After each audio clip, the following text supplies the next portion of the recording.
नमस्कार, आप देख रहे हैं जवाब तो देना पड़ेगा और आपके साथ में विजेंद्र सोलंकी। क्या वाकई में सर्वे होकर ही रहेगा? ये सवाल इसलिए क्योंकि मथुरा में श्री कृष्ण जन्मभूमि मामले में सुप्रीम कोर्ट से मुस्लिम पक्ष को बड़ा झटका लगा है। सुप्रीम कोर्ट ने सर्वे को लेकर इलाहाबाद हाई कोर्ट के फैसले को बरकरार रखा है और मुस्लिम पक्ष को राहत देने से इनकार कर दिया है। अब सुप्रीम कोर्ट में 9 जनवरी को अगली सुनवाई होगी। आपको बता दें कि एक दिन पहले ही इलाहाबाद हाई कोर्ट ने मथुरा में श्री कृष्ण जन्मभूमि मंदिर से सटे शाही ईदगाह परिसर के कोर्ट कमिश्नर सर्वे की मंजूरी दी। कोर्ट ने शाही ईदगाह परिसर के सर्वेक्षण के लिए अदालत की निगरानी में एक एडवोकेट कमिश्नर की नियुक्ति की मांग स्वीकार कर ली। इस दौरान हिंदू पक्ष के वकील विष्णु जैन ने कहा कि एडवोकेट कमिश्नर की नियुक्ति हम जारी कर रहे हैं। कोर्ट ने शाही ईदगाह परिसर के सर्वे को मंजूरी दे दी। हालांकि एएसआई सर्वे कब से होगा, कितने लोग इसमें शामिल होंगे और किस हिस्से के अंदर एएसआई सर्वे किया जाएगा, यह सब कुछ 18 दिसंबर को तय होगा। लेकिन क्या सुप्रीम कोर्ट में आज की पैरवी के बाद यह कहा जाए कि सर्वे तो होकर रहेगा? आज बात इसी मुद्दे पर।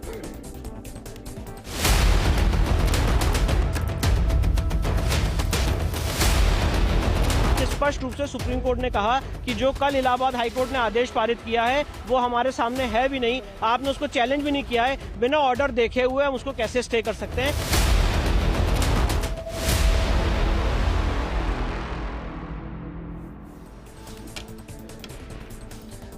अब जरा सोचिए, राम मंदिर निर्माण पूरा हो चुका है, काशी को लेकर सर्वे रिपोर्ट पूरी हो चुकी है और मथुरा को लेकर सर्वे के आदेश हो चुके हैं।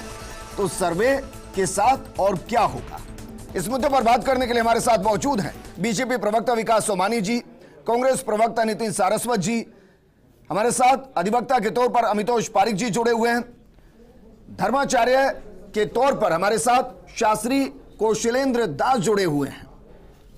शुरुआत नितिन आपके साथ, इस सर्वे के फैसले को आप किस नजर से देखते हैं? आपसे मतलब यहां कांग्रेस से। देखिए विजेंद्र जी, कांग्रेस का विश्वास, जो हमारे हिंदू रीति मान्यता को विश्वास है कि सर्वधर्म संभाव जो हमारे कॉन्स्टिट्यूशन में भी दिया हुआ है, और वही आस्था और विश्वास कांग्रेस पार्टी हमेशा मानती हुई है। माननीय न्यायालय ने जो भी आस्था और विश्वास पे विश्वास करते हुए जो भी माना है, हम उसका स्वागत करते हैं। मैं तो ये कहता हूं कि जल्द से जल्द इस सर्वे को पूरा करना चाहिए और जो भी सर्वे में निकलता है और जो माननीय कोर्ट के अदालत के द्वारा जो भी इस पर निर्णय होता है, हर तरीके से स्वागत है। हमारे यहाँ पे कोर्ट संविधान का संरक्षक है, रक्षक है, सब कुछ है और सर्वोच्च जो उसकी सर्वोच्चता है वो किसी से छुपी हुई नहीं है। माननीय उच्च न्यायालय की कोई भी निर्णय होता है वो हम सभी के लिए मान्य भी होता है और सर्वोच्च होता है। तो हम तो इसका स्वागत करते हैं, चाहे जिस भी केस में माननीय सर्वोच्च न्यायालय ने जो भी निर्णय दिया है। मुझे लगता है ये भी आस्था और विश्वास को ध्यान रखते हुए और सर्वधर्म संभाव के आधार पे जो हमारा कोर्ट काम करता है उसी पे ये दिया हुआ है। उसका मुझे लगा कि आप पहले ही डिबेट के पहले ही सवाल में प्लेसेस ऑफ वर्शिप को लेकर आएंगे, लेकिन अच्छा हुआ कि आप उसको लेकर नहीं आए और आप कह रहे हैं भाई जो भी कोर्ट तय करेगा संवैधानिक ही करेगा, गलत थोड़ी ना करेगा। अमितोष, जरा इतिहास को खंगालते हुए बताइए कि भाई अचानक से 2023 में क्यों याद आया कि ईदगाह की जो जमीन वहीं पर श्री कृष्ण जन्मभूमि? विजेंद्र जी, 2023 में याद नहीं आया, ये लड़ाई तो बहुत पहले से चल रही थी। जैसे राम जन्मभूमि की लड़ाई चली और फिर बाद में कह दिया गया चुनाव आते तो याद आ जाता है, और वैसे ही कृष्ण जन्मभूमि की भी लड़ाई चली। और ये लड़ाई कब से चल रही है मैं बताता हूँ, ये हजारों साल की लड़ाई है। ये आज मंदिर टूटा नहीं है, मंदिर तो 1071 में औरंगजेब ने तोड़ दिया था और चौथी बार जब बुंदेला ने बनाया था उसके बाद औरंगजेब ने तोड़ा। उससे पहले तो गजनवी ने तोड़ दिया, सिकंदर लोडी ने तोड़ दिया, फिर भी चलती रही। आपको याद होगा कि 1968 में आर्कियोलॉजिकल सर्वे ऑफ इंडिया का सर्वे हुआ था। उस सर्वे में कहा गया था कि जो मंदिर को तोड़ के मस्जिद बनाई गई है और वहां पर कई हिंदू टेंपल के एक्सकेवेशंस मिले।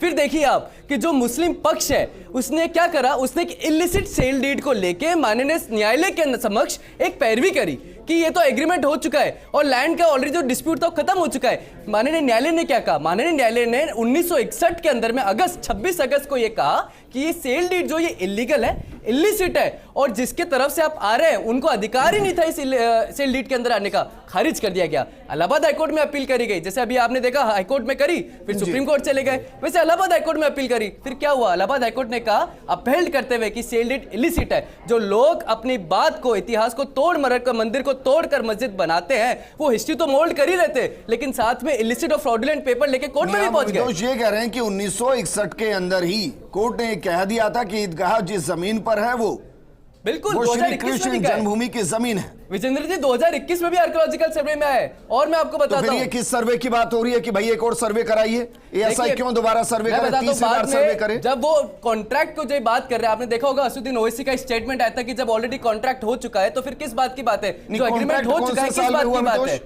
1968 1968 और मैं बताता हूं 1968 और 1968 के भाई अंदर में 1968 में अगर कॉन्ट्रैक्ट हुआ तो 1961 में कोर्ट ने कैसे कह दिया कि कॉन्ट्रैक्ट गलत है? मैं बता रहा हूं ना, आपको बता रहा हूं 1961 के अंदर में, मैं आपको पर्टिकुलर डेट देता हूं। एक बात को दुरुस्त करना चाहूंगा विजेंद्र जी, मैं आपकी बात को आगे बढ़ाऊं जी। 17 अक्टूबर 1968 को इस पे एग्रीमेंट के वो एग्रीमेंट हुआ और 1973 पे इस पे डिग्री हुई, जो पहले जिला जज के पास लगी तो उसमें ये कहा गया जिला जज के यहाँ कि इसको सिविल वाद में जाएं, तो सिविल वाद में गए, तब ये 1973 में इस पे डिग्री की गई। अब डिग्री करने के बाद ये है कि प्लेस ऑफ वर्शिप जो एक्ट है वो 1991 एक्ट है, उसमें ये लिखा कि 1947 देश आज़ाद होने के पूर्व के जो भी धर्म स्थल बने हुए हैं उनमें कोई रद्दोबदल नहीं किया जाएगा, उनमें तोड़फोड़ नहीं की जाएगी। उसके बाद जब प्लेस ऑफ वर्शिप एक्ट की स्थिति उस वक्त बदल गई जब 17 अक्टूबर 1968 को एक एग्रीमेंट कर लिया गया आपसी रूप में, जो कृष्ण जन्मभूमि का जो संघ था उसको फिर संस्थान का नाम दिया गया, और एक एग्रीमेंट जो 13.37 एकड़ जमीन थी कुल, उसमें से 2.37 एकड़ जो है मुस्लिम का वो अपने बना के और जो है ईदगाह का ईसाई ईदगाह का उस पर वो निर्माण किया गया। आप देखें मार्बल दोनों का सेम है और पूजा स्थल जो ईदगाह के रूप में की गई। अब बात जब आप ये कह रहे हैं कि प्लेसेस ऑफ वर्शिप एक्ट इस पर लागू इसलिए नहीं होता क्योंकि इस पर समझौता हो रखा है, आप बहुत जमीन का डिस्प्यूट। बिल्कुल, मैं आपको एक बात कहना चाहूंगा, जब देश आजाद हुआ 1947 उसके पहले भी ये हिंदू के रूप में पूजा जाता। जनाब आप सुनिए एक बात को, दूसरी बात मैं कहना चाहूंगा, जब इन्होंने दबाव में आके जैसे भी करके, जबकि आप देखिए कि एक जो देवता है या भगवान का मंदिर है वो प्राकृतिक न्याय के साथ न्यायिक व्यक्ति माना जाता है, उसके पुजारी लोग पेश भी करते हैं। विकास जी, दो अलग बातें हैं। एक बात होती है कि भाई मालिकाना हक किसका है, आप समझिए चीज को। बिल्कुल। अगर आप ये कह रहे हैं कि कोर्ट ये कह रहा है कि भाई ये जो आपने समझौता किया वो समझौता सही नहीं, तो ये वाद है जमीन का, आप समझिए। बिल्कुल तो बिल्कुल। आप फिर इसमें सर्वे की जरूरत पड़ती नहीं है। दूसरी बात ये बहुत महत्वपूर्ण सर्वे की जरूरत क्यों पड़ी दरअसल क्या है, दरअसल ये है कि जो मुस्लिम पक्ष की तरफ से जो बार बार याचिका और अपना पक्ष रखा गया, उन्होंने ये कहा कि साहब ये हमारा वर्शिप एक्ट और इसके आधार पर इसको चेंज नहीं करे, वर्षों से हमारा ये चला रहा है। अब जब इस प्रकार के अवशेष वहां पाए गए, शेषनाग के, कमल के फूल, जिस तरह की चीजें सामने आ रही है, तो जिस याचिका को लेके हिंदू धर्म के लोग जो गए और जिन्होंने 90 लड़ाई लड़ी है कि इतने समय से लड़ाई लड़ते लड़ते जब इलाहाबाद हाई कोर्ट ने जो आदेश दिया तो इस बात को विकास भाई, आप खुद में एक वकील हैं, अमितोष एक वकील हैं, मैं इस स्थिति को स्पष्ट तो कीजिए कम से कम। भाई ये जमीन का डिस्प्यूट है तो इससे क्या फर्क पड़ रहा है कि वहां शेषनाग है, यहाँ कमल का निशान है, क्या फर्क पड़ेगा उससे? अभी वहां पर जो है, वहां पर जो मुस्लिम जिस प्रकार की कर रहे हैं, वो जो हिंदू धर्म का जो है जिसकी याचिका लगे उनको वहां पूजा करने का हक मिलना चाहिए, वो हक नहीं मिल पा रहा है। तो इस बात के लिए जो मैं बताता हूं, क्लियर कर सकते हैं इस चीज को। प्लेसेस ऑफ वर्शिप एक्ट 1991 है और ये बात क्लियर थी कि प्लेस ऑफ वर्शिप एक्ट 1991 का इन्वॉल्वमेंट इसके अंदर में लिया जाएगा किसी न किसी तरफ से आर्गुमेंट के अंदर में। कोर्ट ने ये बोलते हुए पहले भी प्लेस ऑफ वर्शिप एक्ट को डिक्लाइन कर दिया था कि section 4 sub clause 3 clause B of places of worship act 1991 यहां पर एप्लीकेबल होता है, इसलिए ये एक्ट नहीं लगेगा। मैं क्या कहता हूं वो मैं बताता हूं।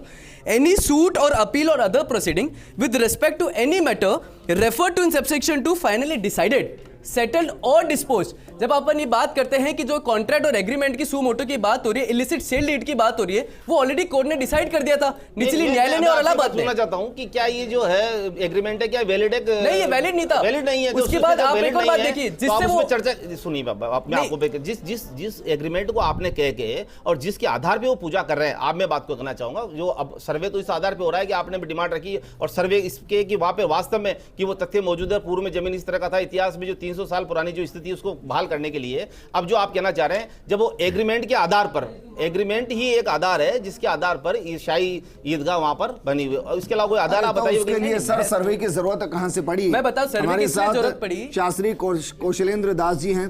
कौशलेंद्र जी, ये एक अलग मुद्दा है, मैं इसको आपके साथ आस्था के साथ जोड़ना चाहता हूं। भाई अगर मंदिर और मस्जिद एक जगह है जी और बाकायदा दोनों के बीच में एक दौर में समझौता हुआ है, मैं इसको दूसरे उदाहरण के तौर पर लेता हूं। राज परिवार जमीनों को दे देते थे, ऐसे ही दे देते थे जी। अब कोई राज परिवार का सदस्य कहे कि नहीं भाई उन्होंने दे दी तो क्या हुआ, जमीन तो हमारी है जी, हमें दीजिए, तो क्या वो दे देनी चाहिए?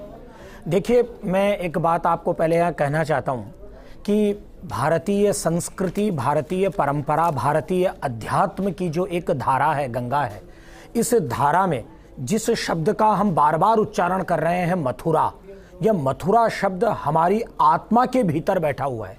ब्रह्मांड पुराण का एक मैं श्लोक यहाँ उद्धृत करना चाहता हूँ सोलंकी जी। वह श्लोक यह बताता है कि खुद भारत के भीतर 7 नगरियां ऐसी है जो अत्यंत पवित्र है और प्रत्येक हिंदू के लिए वे तीर्थ हैं। वे 7 नगरियां कौन सी है? अयोध्या, मथुरा, माया, माया मतलब हरिद्वार, अयोध्या, मथुरा, माया, काशी, कांची तमिलनाडु में, अवंतिका उज्जैन, पूरी द्वारावती, ये द्वारका, ये जो 7 नगरियां हैं ब्रह्मांड पुराण के अनुसार सोलंकी जी, ये हिंदू जनमन, हिंदू आस्था, हिंदू विश्वास की एक बड़ी नगरियां हैं। अब हुआ क्या? और हिंदू कौन? हिंदू का तात्पर्य वह है जो पुनर्जन्म में विश्वास करता है, जो आत्मा के अस्तित्व में विश्वास करता है, जो ईश्वर के सगुण और निर्गुण स्वरूप में विश्वास और करता है। अगर पुनर्जन्म में कोई विश्वास करता है तो मोक्ष क्या है फिर? नहीं, पुनर्जन्म का तात्पर्य यह पुनर्जन्म के झंझट से छूट जाने को ही भारतीय दर्शन शास्त्र में मुक्ति कहते हैं, जिसमें कृत्स्न कर्म क्षयो मुक्ति, ऐसा शास्त्र का वाक्य है। मैं आपको दूसरी तरफ ले चलना चाह रहा हूं, बहुत महत्वपूर्ण बात श्रोताओं तक पहुंचाना चाहता हूं कि हुआ यह है कि जब भारत पर बर्बर आतताइयों ने आक्रमण किया तो उनके लिए सबसे बड़ी समस्या यह थी कि ये जो 7 नगरियां हैं, इन 7 नगरियों को नष्ट ध्वस्त किया जाए, और उन्होंने ये काम किया। अयोध्या में भगवान श्री रामचंद्र जी महाराज का मंदिर बन रहा है। मैं आपको एक बहुत महत्वपूर्ण संदर्भ देना चाहता हूं जो श्रोताओं तक पहुंचे। 16वीं शताब्दी के बाद जब औरंगजेब का शासन आया और औरंगजेब के कृतित्व के ऊपर एक पुस्तक लिखी गई फारसी में, मैं असीर ए आलमगिरी, जिसका अनुवाद हुआ बाद में 150 वर्ष पहले, उसमें औरंगजेब ने एक बात बड़ी गजब कही है। औरंगजेब ने मथुरा में ये जिस कृष्ण जन्मभूमि को तोड़ करके जहां पर मस्जिद बनाई गई, इस मंदिर का नाम था देहुरा केशव राय जी का मंदिर। इस मंदिर को तोड़ा। और सोलंकी जी एक बात और महत्वपूर्ण है, जैसा कि मैं असीर आलमगिरी में लिखा हुआ है, यह मंदिर उस समय 33 लाख रुपए में बनाया गया था, ऐसा इस पुस्तक में लिखा हुआ है जी। अब आप आश्चर्य की बात देखिए, उसमें आगे ये भी लिखा हुआ है कि खुद बनाया तो इतनी दिनार लग जाएंगी, इतने साल लग जाएंगे, 100 साल से ज्यादा लग जाएंगे। और उसमें हुआ क्या? औरंगजेब के आदेश से जब उस मंदिर को तहस नहस कर दिया गया, हिंदू परंपरा का, कृष्ण भक्तों का वह शक्तिशाली मंदिर जब पृथ्वी में मिला दिया गया और उसके स्थान पर एक बृहत मस्जिद बना दी गई, उसी का विवाद है। लेकिन एक बात मैं यहाँ कहना चाहता हूँ, वकीलों की बात वकील कहे, लेकिन मुझे भारत में मैं ये जान रहा हूँ भाई, लोकतांत्रिक व्यवस्था है ना जी, मैं आपकी उसी बात कह रहा हूँ कि जब समझौते के साथ जमीन दी गई जी, तो ईदगाह तो उस वक्त भी मौजूद थी ना? जी बिल्कुल थी जी, बिल्कुल थी ना, बिल्कुल सही फरमा रहे। और तभी उन्होंने समझौता किया था। लेकिन मुझे एक, तो अभी जो मामला है मैं इसी पे कहना चाह, जमीन पर अतिक्रमण का है ना, मैं यही कहना चाह रहा हूँ, जब भी कोई मामला हो तो प्रमाण ही अर्थ परीक्षणम न्याय है। न्यायालय एक ही काम करता है, प्रमाणों का परीक्षण करके न्याय करता है। अरे सर, मैं आपकी बात को डिनाई नहीं कर रहा जी। अब मैं जिस गांव से आता हूँ उसमें जितने मकान बने, नीचे से अस्थियां निकली, पता चला, इतिहास खंगाला तो पता चला कि भाई यहाँ पर वो था, शमशान थी जी, या आप उसको कब्रिस्तान कह लीजिए जी। तो अब क्या उस पूरे गांव को कब्रिस्तान घोषित कर दें? नहीं, जमीन वापस दे दें। वास्तव में हम लोग कब्रिस्तान के सिपाही नहीं है कि पुरानी कब्रें उठा करके उन शवों की लाशों को हम सूंघे। हमारा काम इतना है कि वास्तव में अयोध्या में जिस तरह से न्यायालय ने एक लंबे परीक्षण के बाद लोगों की आस्था धारणा का विचार करके न्याय किया, नहीं, दोनों हम इस्लामी आस्था का बिल्कुल विरोध नहीं कर रहे। जुड़ गए हैं, मुस्लिम स्कॉलर हैं साहिब आलम साहब। भाई, अयोध्या में राम मंदिर बन रहा है, जनवरी में उसका भव्य आयोजन होगा, उसका उद्घाटन होगा। काशी में सर्वे रिपोर्ट ज्ञानव्यापी की पूरी हो चुकी है और मथुरा के अंदर सर्वे के आदेश दिए, सुप्रीम कोर्ट गए, सुप्रीम कोर्ट ने खारिज कर दी याचिका की। सर्वे के जो आदेश हैं इलाहाबाद हाईकोर्ट के, उनको रोका नहीं जा सकता। मैं ये तो उम्मीद करूं कि कोर्ट का सम्मान सभी कर रहे होंगे।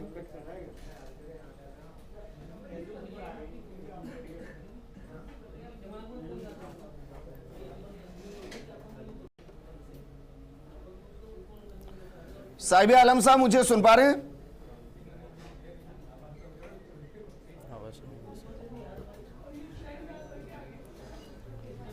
चलिए मैं अपनी टेक्निकल टीम को कहूंगा एक बार फिर से आपके साथ संपर्क करे, दुरुस्त करे चीजों को।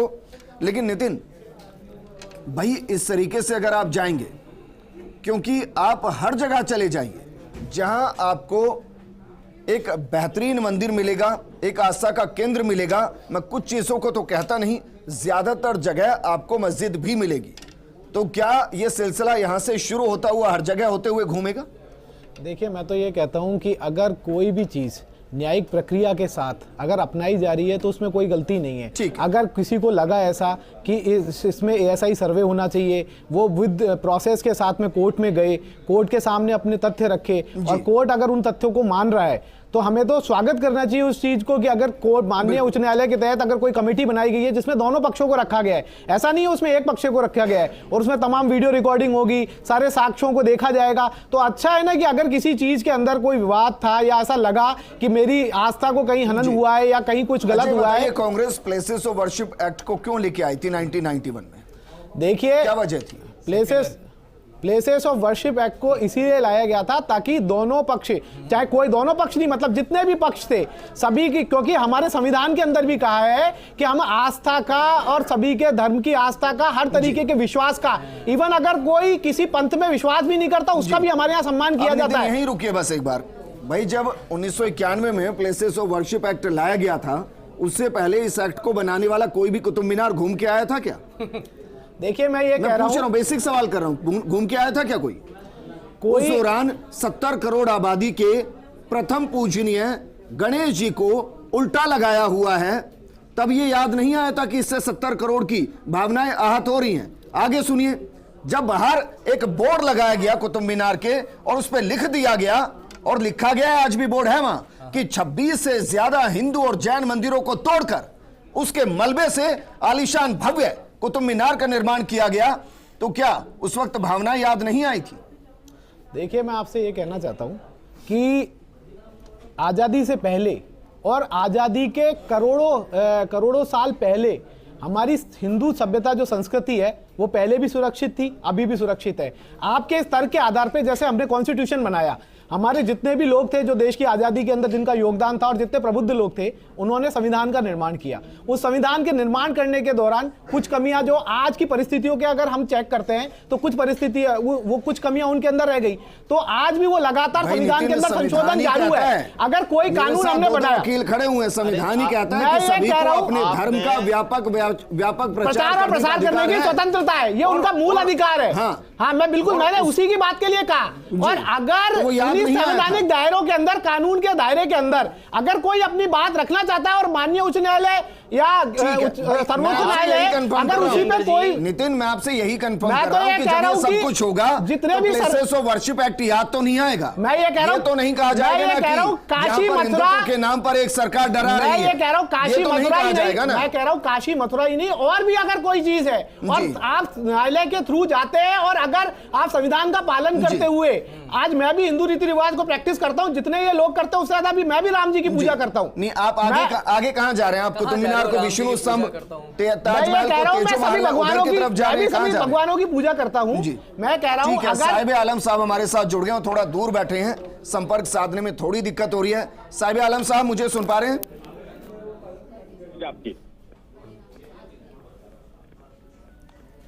साहिब आलम साहब आप मुझे सुन पा रहे हैं? तो मेरा सवाल आपसे है कि भाई सर्वे हो रहा है, ईदगाह को लेकर सर्वे हो रहा है, कोई आपत्ति तो नहीं है? नहीं सर, किसी प्रकार की कोई आपत्ति नहीं है, क्योंकि कॉन्स्टिट्यूशनली जो भारत का जो संविधान है, जो हमें राइट दिए गए हैं, उनका कहीं से कहीं अगर हनन होता है तो आपत्ति होती है। लेकिन अगर किसी तरह का कोई सर्वे किया जा रहा है और किसी प्रकार की कोई शंका दूर की जाए तो इसमें मुझे नहीं लगता कि किसी को कोई आपत्ति होनी चाहिए। और जिनको आपत्ति है फिर उनके लिए क्या कहें? कहें कि कानून में विश्वास नहीं, संविधान में विश्वास नहीं? नहीं सर, मैं तो ये कहना चाहूंगा कि अब आप इसे चाहे कटाक्ष समझ लीजिए कि मोदी जी का जो वादा है सबका साथ सबका विकास, तो हो सकता है कि इसी में विकास छुपा हो। तो जिन लोगों को आपत्ति है तो मैं तो यही कहूंगा कि ये विकास का एक अगला रूप हो सकता है, आप शांति बनाए रखें। ये अपील आपने बहुत जोरदार की है, आपको लग रहा है कि अशांति फैल रही है? नहीं सर, अशांति वो लोग फैलाएंगे ना जो असामाजिक तत्व है। ठीक है, ढूंढ लेना या किसी नहीं, वो तो ये साहिब आलम ने कब कहा कि इधर से फैला रहे हैं? वो तो अपनी तरफ भी कह रहे हैं कि भाई जो भी लोग अशांति फैला रहे हैं वो शांति बनाए रखें, वो कहीं इधर उधर की बात थोड़ी ना कर रहे हैं। बनाए रखें, भारत के कानून पे बिलीव करें और ठीक, मुझे पूरा वही कर रहे यकीन हैं। है कि आर्कियोलॉजिकल ऑफ इंडिया सर्वे की टीम जाएगी, वो निष्पक्ष होकर कार्य करेगी, वो किसी ठीक। समुदाय या धर्म विशेष के लिए काम नहीं करेगी। अब ठीक है अमितोष, अब मेरा आपसे सवाल है जी सर। कि भाई जो घट रहा है वो तो घट ही रहा है, कानून सम्मत ही घटेगा मानकर चल रहे हैं। अब मुझे ये बताइए, अगर आज से 100 साल बाद और ये कहा जाए कि भाई यहां पर मस्जिद थी, जबरदस्ती तोड़कर मंदिर बना दिया गया, ASI सर्वे की रिपोर्ट कराइए, अवशेष वहां से ईदगाह के निकलेंगे, किसी और चीज के निकलेंगे, तो फिर क्या फिर पलट दी जाएगी चीजें? देखिए, ये जो प्रश्न थे और इंटरप्रिटेशंस थी, ये तो राम जन्मभूमि पे भी कई सवाल उठे थे कि वहाँ यही नहीं है, वहाँ पे अवशेष नहीं है, वहाँ पे क्या है। बात करी गई थी ज्ञानवापी में भी, विजेंद्र जी याद होगा कि पूजा करने के लिए जो लंबे समय से चली गई थी, यही तो बोला था पूजा करने से, तब भी बोला था अवशेष नहीं है, कुछ नहीं होगा, आर्कियोलॉजिकल सर्वे होने के लिए कोर्ट ने कहा नहीं होने देंगे, सही नहीं है। और आज कृष्ण जन्मभूमि पे भी हो रहा है। तो मैं कह रहा हूँ ये लड़ाई आज की नहीं है। जिस तरह से अभी इन्होंने बहुत अपनी सेक्युलर टर्म्स में बात कही ना, सेक्युलर फैब्रिक जिसे मैं कहता हूँ कि अगर ये असामाजिक तत्व आ जाएंगे तो हो जाएगा मोदी जी का विकास। में मोदी जी का विकास पार्टी का किसी का कोई लेना देना नहीं, आस्था का प्रतीक है। वहां एक बात करी गई कोर्ट में, और पहले याद है जब ये कोर्ट में केस गया था तो हिंदू पक्ष नहीं लेके गया था, ट्रस्ट ये जो मस्जिद के ईदगाह के हैं ये लेके गए थे, बोलते हुए सेल डीड है और इलिसिट सेल डीड लेके गए थे। हिंदू पक्ष ने नहीं कहा था, उन्हें तब भी कहा था हमारा अधिकार है, हमारे को पूजा करने दीजिए, हमारा मंदिर है। आपकी किताब में लिखा है मासिर आलमगिरी के अंदर में, आपकी किताब में गजनबी ने जो लिखी है उसमें लिखी हुई बात। तो क्यों ऐसा होता है जब हिंदू पक्ष अपने अधिकार की बात करता है तो रेडिकल हो जाता है, असामाजिक तत्व हो जाता है? अधिकार सवाल ही है, अधिकार 2020 के बाद ही क्यों आ रहे हैं? 2020 की क्या 2020 की बात? मैं तो आपको पहले भी कह रहा हूं ना, ये तो लड़ाई आज की थोड़ी ना है, ये तो पहले से चल रही है। ज्ञानवापी की लड़ाई पहले से चल रही थी, राम जन्मभूमि की लड़ाई पहले से चल रही थी, कई ने शहीद भी हुए ना। हम तो हमारे अधिकार की लड़ाई लड़ रहे ना साहब। 1991 का एक्ट लाने वाले प्लेसेस ऑफ वर्शिप एक्ट के हम लोग नहीं थे, वो थे ये लोग। जहां पे मंदिर तोड़ के मस्जिद बनाई गई उसको बचाने के लिए थे ये लोग, हमने तो नहीं कहा था। लेकिन आज अगर ये प्लेस ऑफ वर्शिप एक्ट इसमें भी एप्लीकेबल नहीं हो रहा है, राम जन्मभूमि का एक्सकेवेशन के अंदर वो कर दिया, एलिवेट कर दिया गया। अच्छा, यही बताइए इसमें एक्ट क्यों एप्लीकेबल नहीं है? ये इसलिए मैंने पहले बताया था, section 4 clause 3 sub clause B of places of worship act 1991 ये कहता है कि जब भी कोई मैटर न्यायालय के समक्ष जाता था या गया हुआ है, उसके अंदर कोई डिसाइड हो गया है, जैसे ये ट्रस्ट ईदगाह लेके गए, मस्जिद ईदगाह लेके गए, सेल डीड को इलिसिट बताया कोर्ट ने, वो डिसाइड हो चुकी है कि सेल डीड इलिसिट थी, सेल डीड का कोई लेना देना नहीं, फ्रॉडुलेंट सेल डीड थी। That means the act is not applicable in the present scenario and therefore the act was not applicable Ram Janmabhoomi as well. मैं आपकी बात को एग्री करता हूं, तो ये बताइए ना, सर्वे क्यों कराना है फिर? सर्वे क्यों नहीं करा जाएगा? अगर मैं मेरे आस्था का प्रतीक है और मेरी आस्था है, मेरा मंदिर है, तो मैं वहां पे आस्था का सर्वे तो नहीं जरूरत कराऊंगा। कहां है? अगर मानिए मैंने अपनी एक जमीन का टुकड़ा किसी को दे दिया, किसने दिया? सुनिए ना भाई, वहां समझौता हुआ है। नहीं था, वही तो कह रहे हैं, समझौता गलत था, समझौता करा ही नहीं जिसने ओनरशिप थी, उसके बाद समझौता ही नहीं हुआ है। चलिए आपकी बात को मैं बड़ा करता हूं। अब सुनिए, हाँ। मेरी जमीन पर किसी ने कब्जा कर लिया, हाँ। कब्जा ही कह रहे हैं ना आप इसको? कब्जा ही कह रहे हैं ना? बिल्कुल कहेंगे। हाँ, कब्जा कह रहे हैं, ठीक है।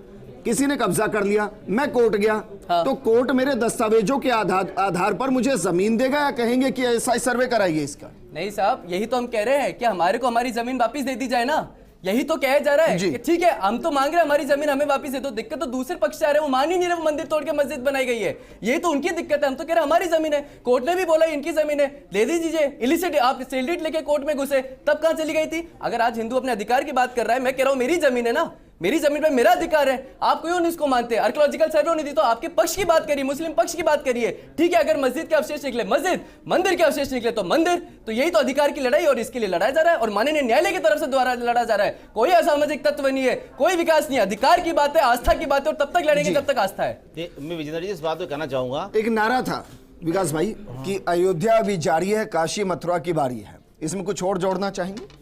देखिए, जोड़ने जैसा विषय नहीं है ये विषय, जो न्यायालय में विचाराधीन था। आपको पता हो, जब इलाहाबाद हाई कोर्ट था, जब वहाँ इलाहाबाद हाई कोर्ट में जो राम मंदिर बनने का मामला था, उसमें भी निर्मोही अखाड़ा और राम मंदिर और वक्फ बोर्ड की थी। तो जो डिसाइड इलाहाबाद हाई कोर्ट ने किया, उसके बाद सुप्रीम कोर्ट गए, तो न्यायालय के द्वारा उस पर न्याय प्राप्त हुआ। यह बात जरूर है कि न्यायालय की जो मंशा होती है उसको इंप्लीमेंट करने का काम सरकार का होता है, और सरकार किस त्वरित गति से उस कार्य को करती है, तो माननीय प्रधानमंत्री जी का ये कहना है। और कोई न्यायालय की कोई आदेश होता है उसकी पालना करने के लिए त्वरित रूप से, चाहे वो मथुरा जाना पड़े, चाहे और भी कहीं जाना पड़ेगा, न्यायालय किसी बात का आदेश देगा और न्यायालय के अंतर्गत कोई चीज होगी तो न्यायपालिका को सर्वोपरि मानते हुए उसकी पालना सरकार द्वारा की जानी है। और एक विषय और, 18 याचिकाएं इस मामले में श्री कृष्ण जन्मभूमि पे लगी थी। 18 याचिकाएं लगने के बाद 1968 से ये केस चला रहा है लगातार रूप से। उसमें बीच बीच में 1973 में डिग्री हुई, फिर गए और 2020 में फिर जब वापस गए तो उन्होंने सुनवाई नहीं की, फिर उसके बाद में सुनवाई की। से और 20 के बीच में क्या हुआ? बीच में जब याचिका करता थे उन्होंने अपना, ये तो है, ये दुर्भाग्य है कि आज आप देखिए कि कई चीजें जो चलती आ रही है उसमें किस तरह के लिटिगेशन थे। अब आप मुझे बताइए, जो आप अभी एक बात कह रहे थे विजेंद्र जी, उस बात को मैं क्लियर करना चाहूँ।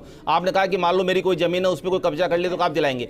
ये दरअसल रजिस्ट्रियां नहीं है, ये तो सिर्फ क्या है जो एग्रीमेंट है जिस प्रकार से इन्होंने प्लेस ऑफ वर्शिप एक्ट जो 1991 में कांग्रेस ने बनाया बाबरी मस्जिद की हवा को देखते हुए। और आप देखो कि जिस तरह की इन्होंने जो एक्ट बनाया उस एक्ट के अकॉर्डिंग ये जो चीजें वर्षों से 300-300 साल पुराने, 200 साल पुराने, जब औरंगजेब ने इन्होंने कई मंदिर, तो आप एएसआई का जो रिपोर्ट आएगा, सर्वे रिपोर्ट आएगा, तो सर्वे रिपोर्ट में उसमें आप देखिए कि लीगल के रूप से और साइंटिफिक जो रीजन वहां पे जो बहुत प्रतीत होते हैं। इस पे कोई आपत्ति नहीं है और किसी को भी नहीं होगी।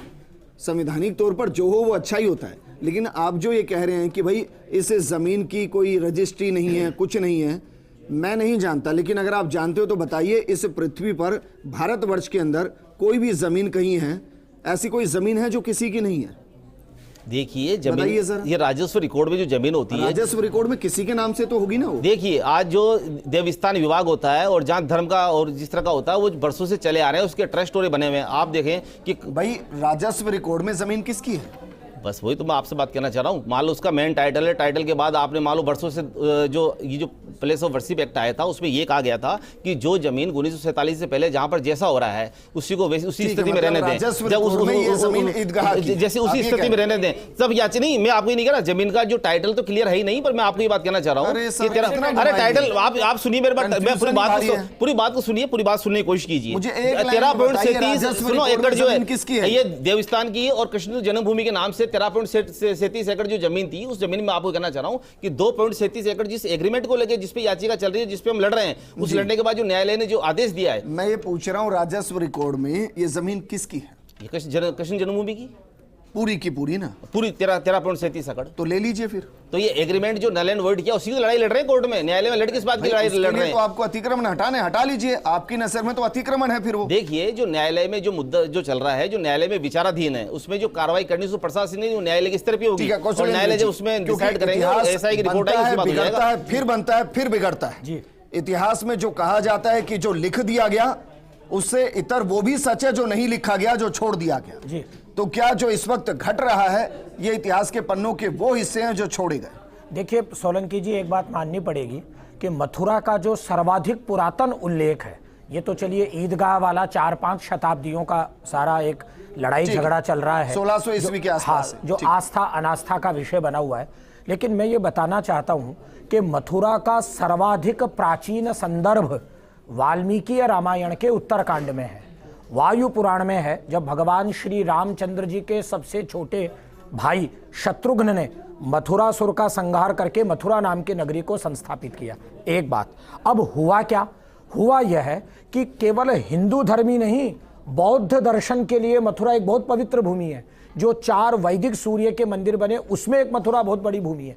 इसलिए मेरा इतना सा कहने का तात्पर्य है कि जो वैदिक सनातन धर्म की आस्था की 7 महत्वपूर्ण नगरियां हैं, जो प्रत्येक हिंदू, मैं तो एक लाइन में जाना चाह रहा हूं, अगर ईदगाह वहां से हट जाएगी जी तो हिंदू धर्म मथुरा में स्थापित हो जाएगा? नहीं, हिंदू धर्म किसी मस्जिद के होने और नहीं होने से, हिंदू धर्म के स्थापित और अस्थापन का कोई विषय नहीं है। तात्पर्य यह है कि हिंदू आस्था की चादर पर जब खंजर मारे जा रहे हैं लगातार कई शताब्दियों से, उससे उत्पीड़ित और प्रभावित होकर के जब हिंदू मांग कर रहा है कि हमारे ऊपर जिस तरह से यह एक यानी कि 1600 ईस्वी में घटा उसको हम 21वीं सदी में सही करने की तैयारी हो रही है। ये तैयारी हिंदू मानस 1600 ईस्वी के कोई शख्स इस वक्त दूर दूर तक नहीं। जी, यही कहना हुआ ना इसका? साहिब आलम साहब एक लाइन में जवाब दीजिए सर, क्योंकि आप अपनी बात को वैसे ही वाइंड अप कर चुके हैं कि मानकर चलें कि जब जब कोर्ट में जो भी फैसले जाएंगे सब सहर्षी स्वीकार करेंगे। सर अब इसे मजबूरी का नाम समझा जाए तो कोई बात नहीं, स्वीकार्य है, और अगर जबरन थोपा जाएगा तो वो भी देखा जाएगा। साहिब आलम साहब, ये 2 धारी तलवार नहीं मेरे प्रोग्राम में भाई। या तो संविधान में विश्वास है या तो कोर्ट के फैसलों पर विश्वास है तो खुशी खुशी स्वीकार होगा, और अगर फैसलों पर विश्वास नहीं तो आप उसको मजबूरी का चोला उठा सकते हैं। विश्वास के साथ पूरा यकीन है पूरा यकीन है कि विश्वास भी है और जिस प्रकार से थोपे जाएंगे उस पर पूरा यकीन भी है। थोपेगा कौन सर? कौन थोपेगा? Sir, supreme court? क्या बात कर रहे हैं हाई आप? कोर्ट? क्या बात कर रहे हैं आप? थोपेगा कौन? इससे पूर्व में जो जजेस के फैसले आए हैं उनको क्या इनाम और इकरामात मिलते रहे हैं राज्यसभा के रूप में? क्या वो हमसे और आपसे छुपा हुआ है? क्या बात। साहिब आलम साहब, सीधा ही कह दीजिए ना कि भाई कोर्ट से फैसले आपकी नजर में निष्पक्ष नहीं होते, सबूतों के आधार पर नहीं होते। नहीं कहा कि हर फैसले तथ्यों के आधार पर नहीं होते। मैंने क्या कहा? सबूतों के आधार पर तथ्यात्मक तौर पे यदि प्रूफ किया जाता है तो सहर्ष मान्य है, थोपा वो मान्य नहीं। में ही तो बहुत कुछ अटका हुआ है सर। शुक्रिया हमारे साथ जुड़ने के लिए। नितिन आपका भी शुक्रिया, अमितोष आपका भी, विकास जी और कौशलेंद्र जी आपका भी शुक्रिया। सर्वे होगा, सर्वे में क्या होगा और उसके बाद क्या होगा ये बता पाना मुश्किल है। नमस्कार।